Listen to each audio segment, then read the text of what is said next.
In this video, we'll be using the Z-score from a calculation to find what percentile a student fell in when writing a final exam. So we've got a Math 2201 exam that had a mean of 65 and a standard deviation of 10. So when a student scored 78, we want to know what their Z-score was and in what percentile they fell.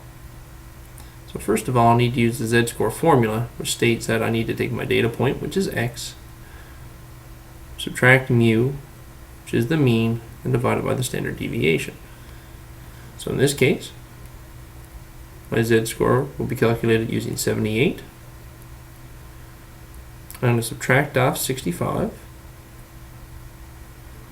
and I'm going to divide it by 10. Subtracting 78 and 65, I'll get 13. Divide it by 10 for a Z-score of 1.3. Now to use this Z-score to find the student's percentile, I need a Z-score table. And more importantly, I need a positive Z-score table.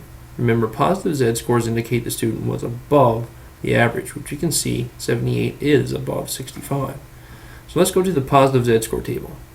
And we're going to use 1.3 to find out their percentile. So bringing up the positive Z-score table, I need to find 1.3. So I found 1.3 here, and you'll notice that it was just 1.3, which would indicate the next digit after 3 was 0. So I'm going to use the first column. So I'm going to trace down that first column, and then I'm going to trace across the other. So that gives me 0.9032 as a value. So using that value of 0.9032,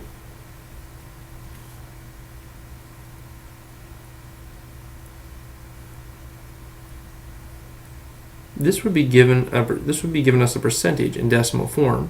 So we can multiply that by 100% and find out that this student landed in the 90.32 percentile. In other words, he scored better than 90% of other students on that exam.